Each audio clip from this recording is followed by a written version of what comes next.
बिटिआरआव हाग्रा बिफाना मैदेर आरो मानसिनि दाङाबाजिखौ फोजोबनो बिटिसिआव गासै 135 किल'मिटार सलार फेन्सिं होनो थांखि लादों। दिनै उदालगुरि जिल्लानि बेंगिरि मावख'नि कनफारेन्स हलाव बिटिआरनि गासैबो एम आरो एमसिएलए बिथांमोनखौ लानानै बिटिआरनि गाहाय मावफुं सोद्रोमा प्रमद बर' बिथाङा मिरु सरकार, आसाम सरकार आरो बिटिआर सरकारनि स्किमफोरखौ माबायदि बाहायगोन आरो थांनाय बोसोराव माबायदि एमसिएलए बिथांमोना खामानि मावदों बेफोरनि सायाव गुवारै सावरायलायदों आरो बे हाबाफारियावनो आसामनि मन्त्रि अशोक सिंहाल बिथाङाबो बाहागो लायो। मख'नो गोनांदि फैबाय थानाय समाव बिटिआरनि मैदेर आरो मानसिनि दाङाबाजि जानाय 135 किल'मिटार ओनसोलाव सलार फेन्सिं होनाय जागोन होननानैबो फोरमायो। लोगोसे खौरांगिरिनि सोंथियाव दावराव देख्रेबनि बुंनायनि हेंथायै फिननाय महरै होयो थांनाय 17 बोसोराव गावनि बिपिएफ सरकारा ट्राइबेल नङै सुबुङा ट्राइबेलनि हाखौ आवग्रिनायाव मानो गंसेबो ट्राइबेल नङै नखरखौ ट्राइबेल बेल्ट एन्ड ब्लकनिफ्राय होखारनो हायासै आरो गोबां बिपिएफनि दैदेनगिरिफोरा रोजा रोजा बिना पारमिसन गैयालासिनो साहा आरो रबार बागान बानायदों बेखौ दावराव देख्रेबा बुंदोंथों बिनि उनाव जों एक्सन लागोन होननानै बिटिआरनि गाहाय मावफुं सोद्रोमा प्रमद बर' बिथाङा बुङो। थांनाय 17 बोसोरावथ' दावराव देख्रेबनि सरकारानो दङमोन।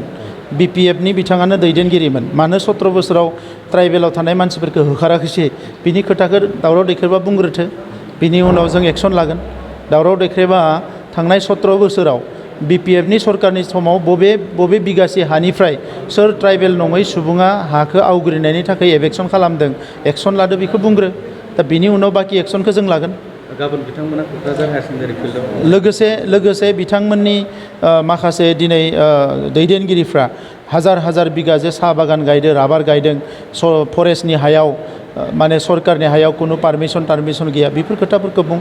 आननेसेसारि बिथाङा गोबां खोथा बुंनो हायो, खिन्थु बेफोर खोथाया जेबो रज'नाय नङा, बेफोर जेबो फिथाइ थायनाय नङा। जे नैबे मिटिंनि उनाव जोंनि खामानि मावनाया डाबल स्पिडआव जागोन आरो गभर्नमेन्ट भारत सरकार, आसाम सरकारनि जेफोर स्किम्सफोर बेफोरखौ इमप्लिमेन्ट खालामनायावबो जोङो मोजाङैनो साक्सेस जानो हागोन होननानै आं मिजिं थिदों। जेराव गोबां मानसिया जिउ खहा जानो गोनां जादों, बे जेंनाखौ सुस्रांनो थाखाय मोनसे राहा लामा लानाय जादों आरो इतिमধ্যे जोंनि फरेस्ट डिपार्टमेन्टआ, फरेस्ट बिफाना 135 किल'मिटार बे मैदेर गिदिंनाय बे एरियायाव माने सलार फेन्सिं खालामनायनि बेबस्था लादों। नोंथाङा सरकारि साख्रि नागिरदोंना?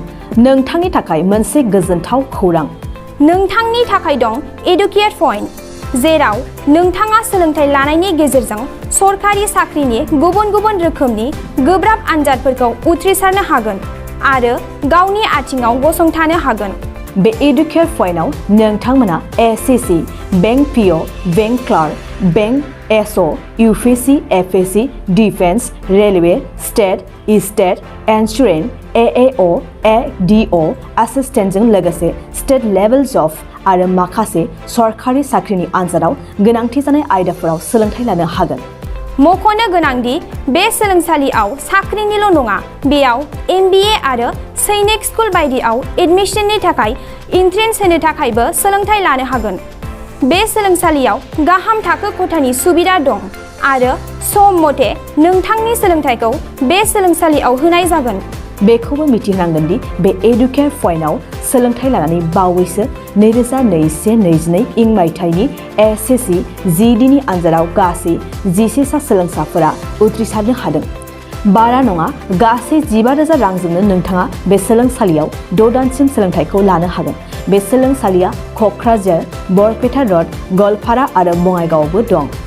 क'क्राझाराव सोलोंथाइ लानो गोसो गुदुं जानाय सुबुंफोरा 70020263133 9101536360 70020263133 9101536360